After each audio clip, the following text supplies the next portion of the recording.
Do Buckaroos. I think, all right, it is cocktail hour with the Whiskey Whisperer. It's Tuesday, Tom. I know, but my days off have shifted.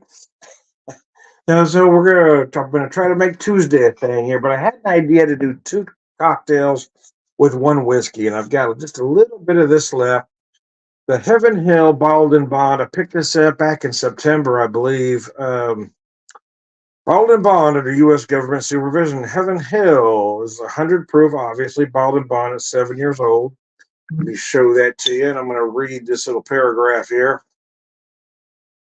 This Kentucky bourbon pays tribute to the earliest days of the distillery's history when in 1939 it released Heaven Hill Bottled and Bond.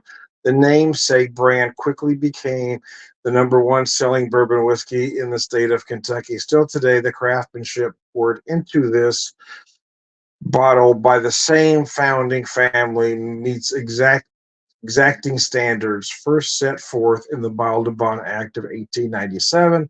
This historic offering reflects on the company founders' firm belief it takes patience and perseverance to make something of great quality. There we go. Let me show you this. This is pretty good stuff. Yeah, I think I paid 44 a bottle, if I remember right. So I did two cocktails, starting with one I kind of came up with for work and then kind of changed it up for home because at work it was done with an Irish whiskey called Splash of Spring, named by one of the owners.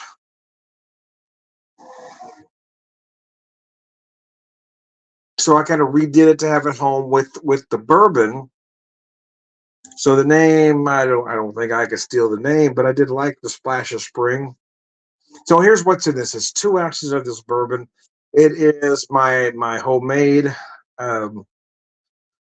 lemon lavender simple syrup using raw sugar, lavender petals, and then fresh lemon. Makes a nice spring-like, very refreshing spring-like cocktail. That's nice. But this is the first time I made it with the bourbon. That is really good. That makes it a little bolder.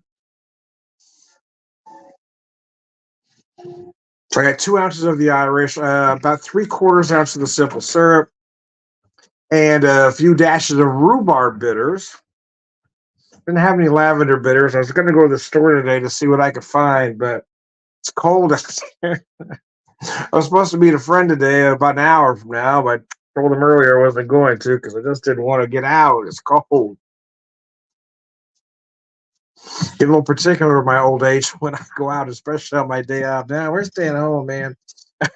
We ain't going anywhere today, man.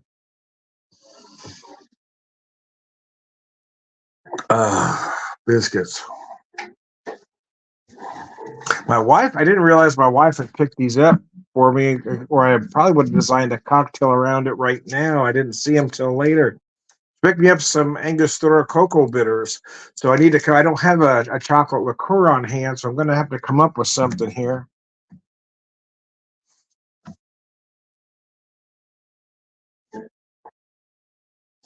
Do a coffee liqueur, something kind of chocolate coffee thing. I don't know. We'll see. Do like a mocha something. Anyway, yeah, we'll play it by ear.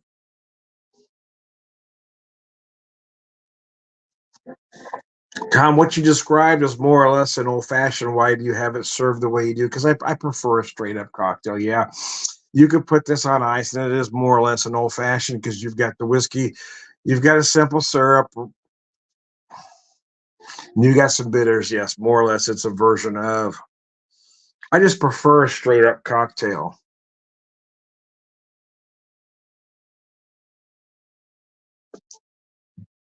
Meaning I like it chilled.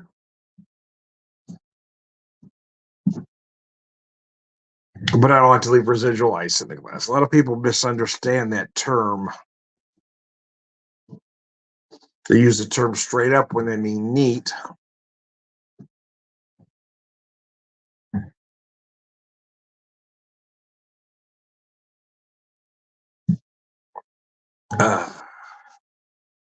Boy, that is a refreshing cocktail. I tell you what, that lemon lavender is really good. I want to do some different simple syrups, but I'm running short on containers. So I have to finish up something before I can make something new, but I have some ideas.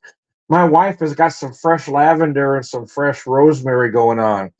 So I'm thinking maybe lavender, rosemary. I also have some fresh thyme still. So I'm thinking maybe some lavender or rosemary thyme or lavender thyme. I just haven't decided which way to go because they seem like all spring flavors and aromas to me. So gotta play that one by ear.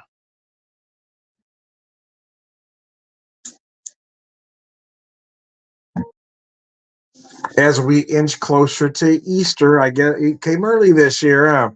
This Sunday coming up will be Easter, so we'll know if I'll do an Easter video or not. We're gonna kind of play that one by ear too. While my wife and I were kind of deciding what we're gonna do for Easter, we decided we didn't really want to go out and fight with people. Neither one of us like buffets.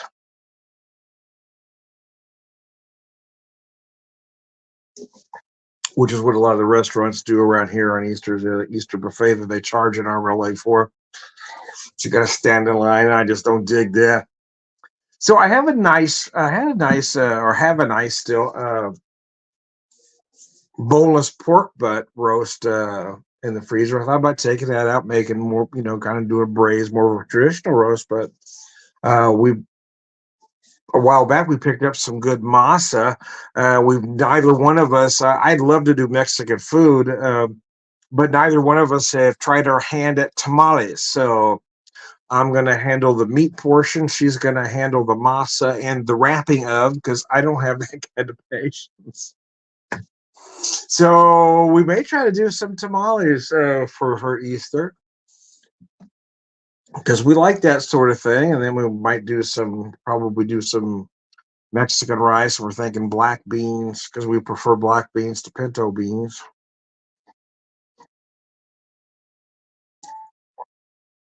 The first time I had black beans, I absolutely hated them. There was some taste I couldn't quite discern what it was, but then I later discovered that it wasn't necessarily the black beans I disliked, it was canned black beans that I disliked.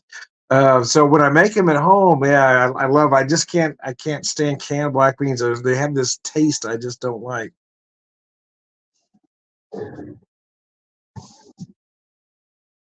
Oh, and that is a nice cocktail though. My classic glass. No, I'm not really in this nice little jazz bar behind me. You've probably already figured out, but sometimes I need to point it out. Sláinte. If you're watching, if you're having a cocktail of your own, let me know what you're drinking. We can talk about that. Tuesday cocktails, no, midday cocktails. Yeah, it's like 1978. That that businessman 3 martini lunch or whiskey on the rocks. I may do one of those videos later too. Just classic whiskey. Have it neat and on the rocks. I used to do a lot of those videos, but I kind of got away from drinking on the rocks. But do kind of a classic video that way. Uh, Take a beat after having these two cocktails though, because they're gonna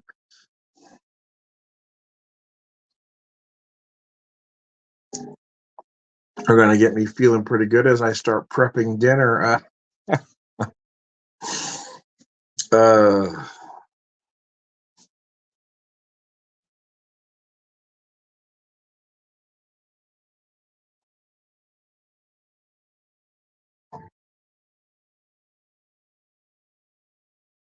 Man, that is a good cocktail. It really is. It's nice, light, refreshing. When I made it the way I made it for work, I had a customer say it's absolutely delicious. And it was just supposed to be a one-time cocktail, and they like it to be a regular. So I may try to persuade my bosses to let me keep doing a version of that.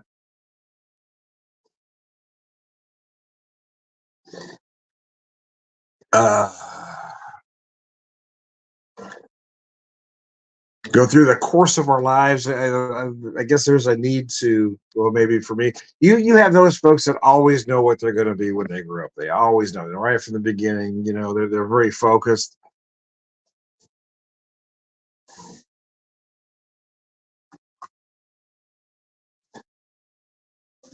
and some of my siblings had that. I did not. And everybody kind of, well, what do you want to do, Tom? I don't know. I kind of stumbled my way into retail and worked my way up into management, and I kind of figured that's where I was going to die because you get to the point, you get up to a certain level, you get up to making a certain salary, and you think, well, I'm not going to ever be able to make this kind of money doing anything else. So this is where I stay, even though now I don't really enjoy it anymore. Because there was a point where there was a time I really loved it, and it just got to where I was just getting severely burnt out, tired of the corporate hamstrings. And then, tragedy kind of struck us, and our son was diagnosed with leukemia, and that kind of changed the game. And once when we lost him to cancer, kind of fell apart a little bit. It was, tried to find a way to try to reinvent myself. Kind of stumbled around for a couple of years and just did this, that, and the other. And then I had a chance to work for Saddlebach. Cocktail number 2. So I did experiment with that first one, but this time we just made a classic Manhattan. The only variation is the bitters. I didn't use the classic Angostura. I used cherry bitters. I've got the classic dark cherry in there.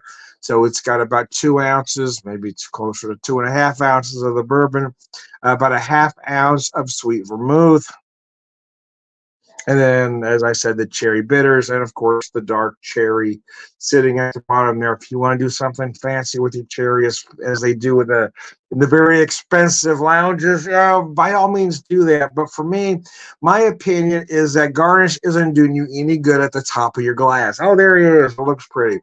I like to always float it at the bottom. I like to put it in the drink. But by all means, do it any way you want. It's your cocktail. That's what I tell folks. It's your cocktail. Do it any way you want. Oh gosh, I love a Manhattan. It is my favorite cocktail, and I deviate from it from time to time, especially because I have this ongoing obsession now with different simple syrups. So really, the drink is more of an old fashioned than a Manhattan. But because there are those purists that think it's not really a Manhattan unless you have the sweet vermouth, and I've been known to mess with that a little bit. I've used port wine. I've used sherry, and I've used other things. I've used Amaro, coffee liqueurs. I think, yeah. Is it a true Manhattan if you do that? No, but it is a Manhattan-inspired cocktail. So again, yeah, I tried to reinvent myself a little bit. Spent a couple years in sales. They called me an account manager, basically a sales rep for Saddlebach Brewing in Springdale, Arkansas. And that was very enjoyable. I only left that because I had some health issues that had to be taken care of in Missouri and not Arkansas. And then when that just settled, I got lucky to work with a nonprofit, and for about the first 3.5 years, it was brilliant because I had, management that understood my abilities, understood that I came to the job with 40 plus years work experience, 30, 35 years management experience. So they valued my opinion and kind of let me do what I do.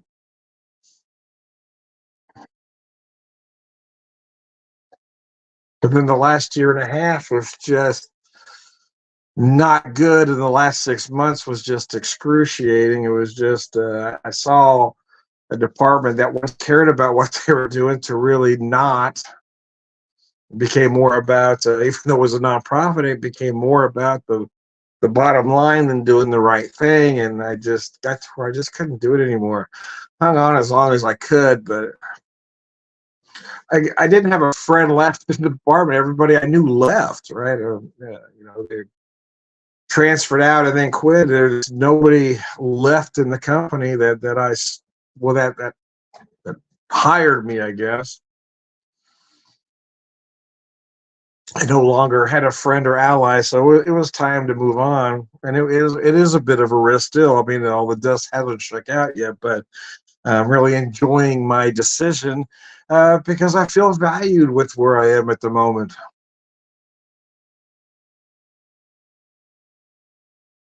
I mean, most folks, if you're going to bartend, start doing that in college, in the early 20s. Me, I wait till my late 50s to learn how to be a bartender. But hey, man, hey, you do whatever you got to do to keep fresh.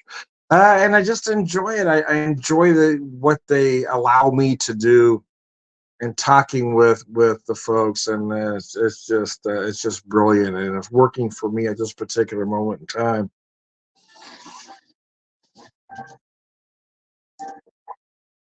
I don't make a Manhattan for a period of time, and then I make one like I have now.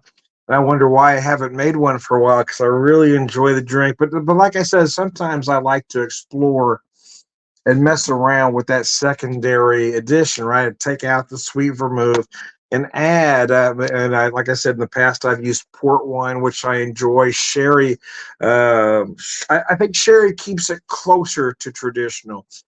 Port wine takes it a different direction, but it still works. And I've added Amaro. I had some J. Rieger's Amaro Cafe coffee uh, version of an Amaro. So you got that herbal Amaro with that coffee edition, which is nice. Um, so I'm gonna look at some different things. I also have just a regular coffee liqueur in there that I might try to do a version with whatever whiskey, the coffee liqueur, and then these cocoa bitters that my wife picked up.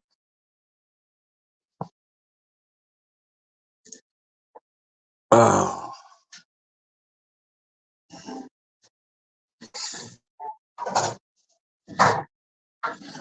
but I'll take a little breather after this one and look at prepping dinner. We'll see what we're gonna do. Well, let's just see what happens. Anyways, anyways, I digress. This will be a nice background for a couple cocktails, right? So anyway,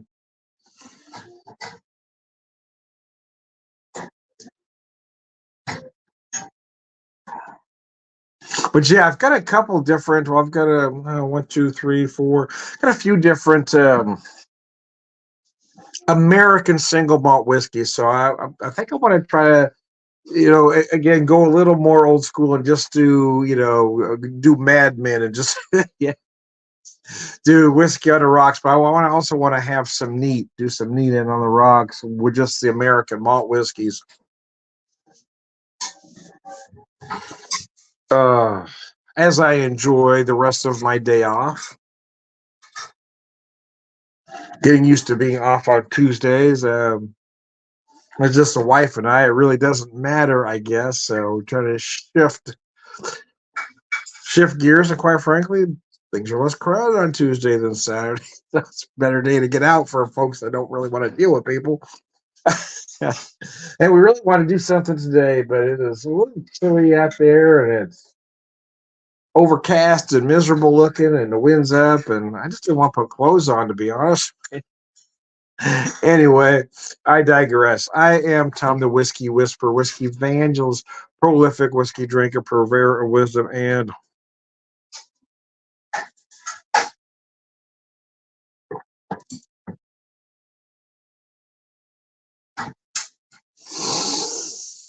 all around good guy. Sláinte. Thanks for tuning in, guys. I appreciate it.